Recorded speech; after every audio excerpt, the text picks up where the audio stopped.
สบายดีท่านผู้ชมเนื่องในโอกาสวันสั่งตั้งกรรมบาลลาวครบรอบ 70 ปี ทีมงานรายการโทรภาพกองทัพได้มีโอกาสมาสัมภาษณ์สหายพันเอกสุวรรณีดวงประเสริฐหัวหน้าองค์การกรรมบาลกองทัพกรรมบาลลาวนับตั้งแต่ได้รับการสั่งตั้งขึ้นในวันที่ 1 กุมภาพันธ์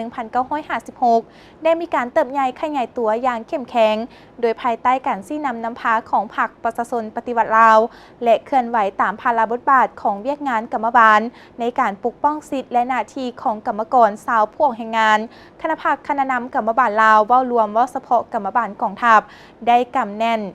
ยึดมั่นภายใต้คำขวัญกรรมบาลลาวเข้มแข็งทันสมัยสามัคคีมีวินัยและน้ำใจสากลกรรมอาชีพซึ่งสหายพันเอกสุวรรณีดวงประเสริฐหัวหน้าห้องการกรรมบาลกองทัพได้ให้ฮู้ว่าคือดังที่พวกเขาฮู้นำกันแล้วว่าวันที่1 กุมภาพันธ์ 1956 ถึงวันที่1 กุมภาพันธ์ 2026 แม่นวันสร้างตั้งกรรมบาลลาวครบรอบ 70 ปี ซึ่งแม่นวันที่มีความหมายสำคัญทางด้านประวัติศาสตร์ของชาติลาวอีกวันหนึ่ง โดยสืบทอดมูลเสื้อฮักชาติอันแห่งกล้าเด็ดขาดบ่ยอมจำนนของบรรพบุรุษลาวย้อนทนต่อความกดขี่คุณฮีตของพวกลามังขึ้นและพวกศักดินาปฏิการบ่ได้กรรมกรผู้ออกให้งานและประชาชนลาวบรรดาเผ่าได้ลุกฮือขึ้นอย่างองอาจกล้าหาญหลายๆครั้งเป็นต้นแม่นการต่อสู้ของกรรมกรบ่กว่าผลติ้วกรรมกรไฟฟ้าเวียงจันทน์กรรมกรสร้างทางเลขเก้าและกรรมกรภาคส่วนอื่นๆเพื่อต้านต่อการเก็บสวยอากรการบังคับเก็บเกณฑ์ไปเป็นกุลีการทุบตีทรมานการจับกุมคุมขังอันป่าเถื่อนของพวกเขาซึ่งเริ่มจากการลุกขึ้นต่อสู้ที่มีลักษณะเกิดขึ้นในตัวเองกลายเป็นขนวนแพร่ลามออกอย่างกว้างขวางในทั่วประเทศแต่เหนือตลอดใต้อย่างดุเดือด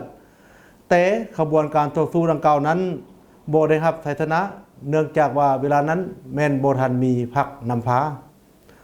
โดยได้รับแสงสว่างจากพรรคคอมมิวนิสต์อินโดจีนและภายใต้การนำพาซี่นำของพรรคประชาชนลาว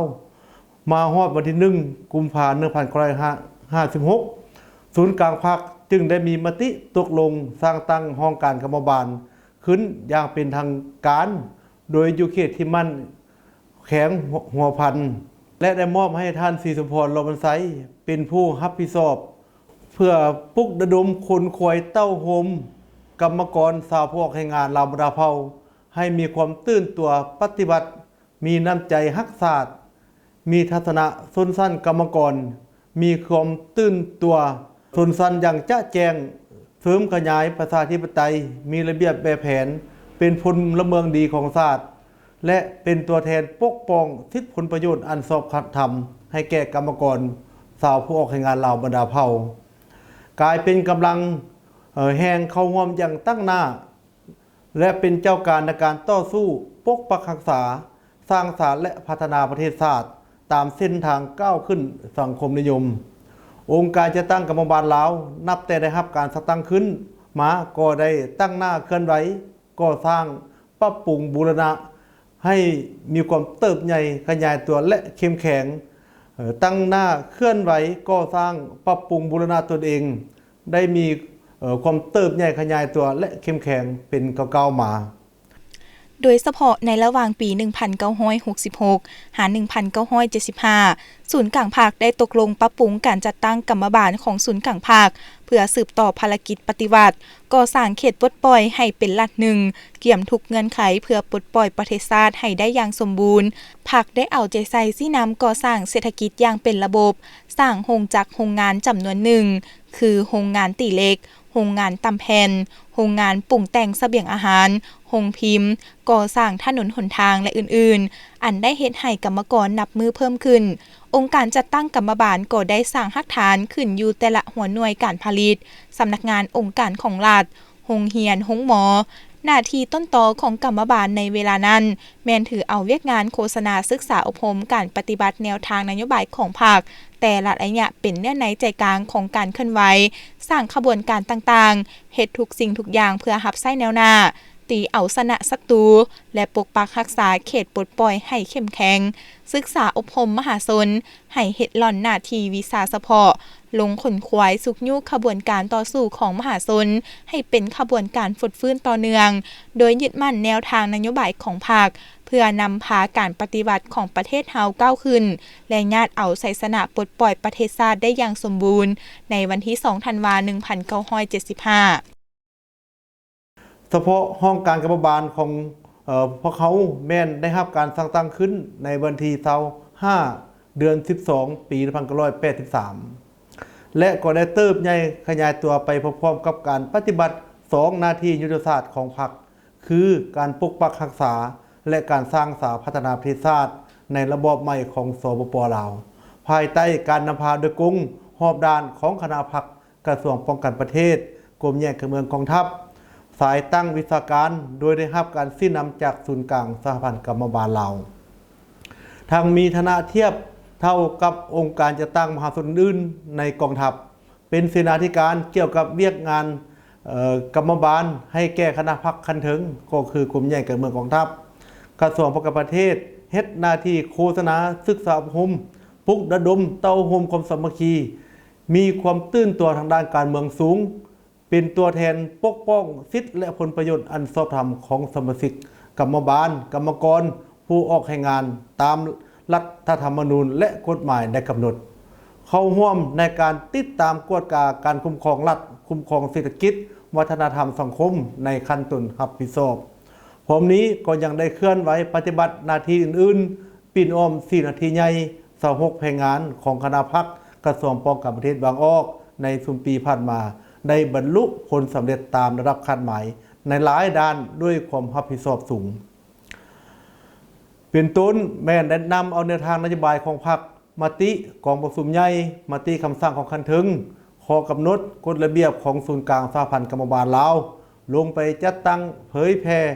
โฆษณาศึกษาอบรมเป็นประจำต่อเนื่องในแต่ละปีซึ่งได้เฮ็ดให้พนักงานสมาชิกกรรมบาลกรรมกรผู้ออกให้งานในกองทัพมีแนวคิดการเมืองนักแน่นเชื่อมั่นต่อการนำพาของพรรคมีอุดมการณ์ปฏิบัติและเป็นเจ้าในการปฏิบัติหน้าที่วิชาเฉพาะของตนอย่างประดิษฐ์สร้างประกอบส่วนเข้าในการสร้างสาพัฒนาประเทศชาติอย่างแข็งแรงได้เอาใจใส่ในการปรับปรุงการจัดตั้งกรรมบาลอยู่แต่ละขั้นแผนกสหพันธ์กรรมบาลหักฐานได้มีผลสำเร็จโดยพื้นฐานเป็นระบบครบถ้วนถูกต้องตามกฎระเบียบของศูนย์กลางสหพันธ์บางออกปัจจุบันทั่วกองทัพมี2แผนกกรรมบาลสร้างตั้งขึ้นอยู่ในกรมใหญ่มี12สหพันธ์กรรมบาลสร้างตั้งขึ้นอยู่บรรดาโรงจักรโรงงานและมี76กรรมบาลหักฐานจะตั้งขึ้นอยู่กรมกองหักฐานที่มีหัวหน่วยแรงงานปัจจุบันมีสมาชิกกรรมบาลทั้งหมด 3,372 สหายเป็นเพศหญิง 1,529 สหาย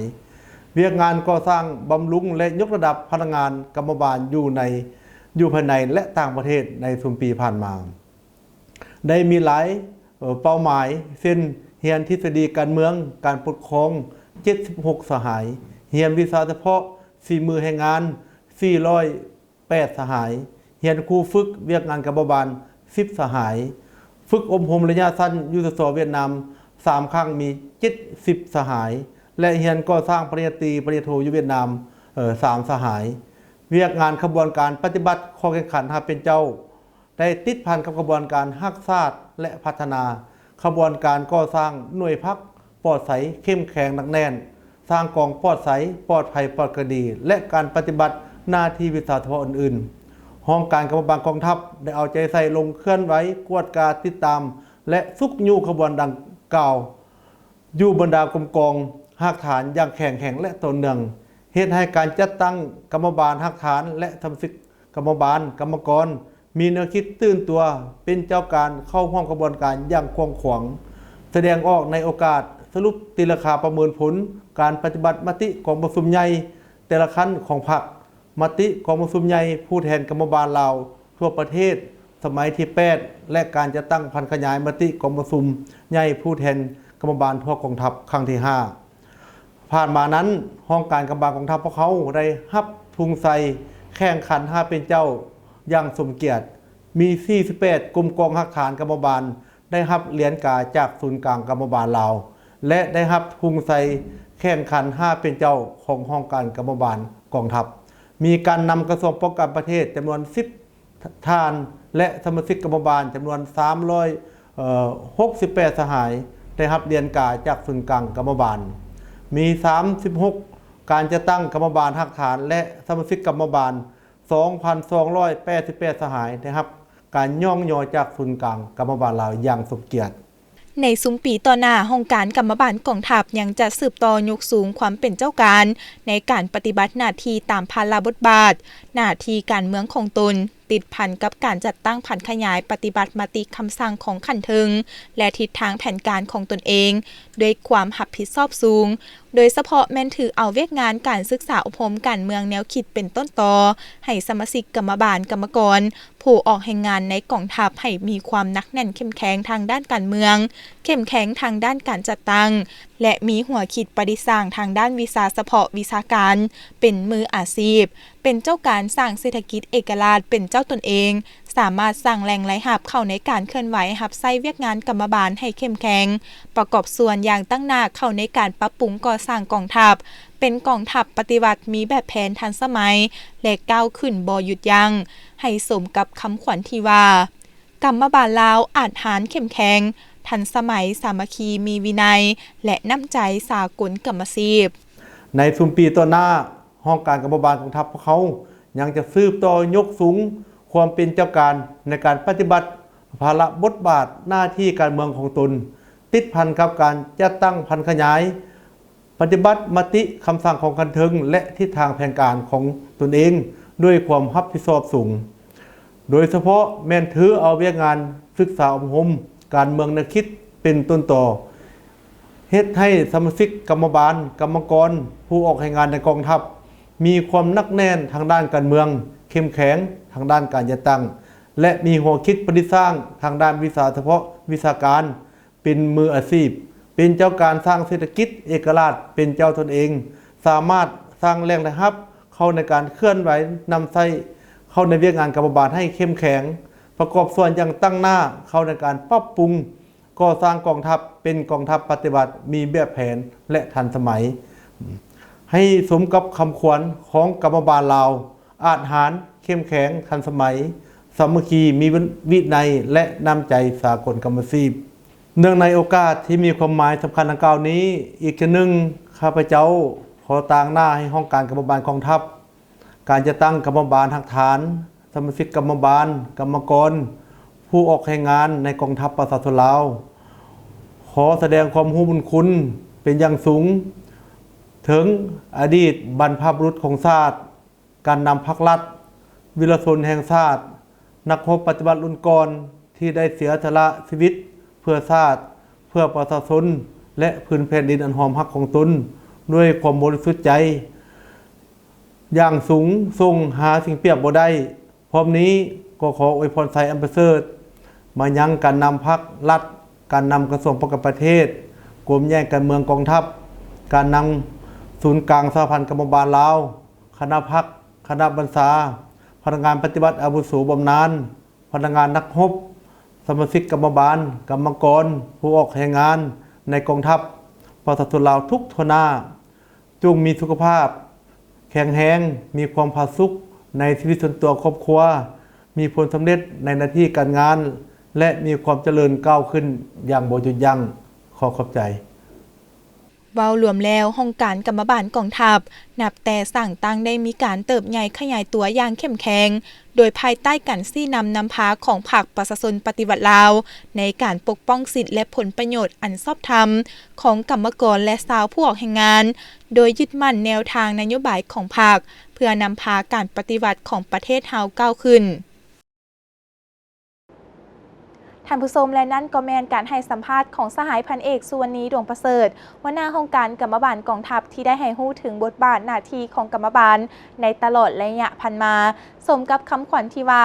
กรรมบาลลาวอาจหารเข้มแข็งทันสมัยสามัคคีมีวินัยและน้ำใจสากลกรรมศิลป์มาฮอนี่เวลาของทางรายการก็ได้หมดลงแล้วพบกันใหม่โอกาสหน้าสำหรับมื้อนี้สบายดี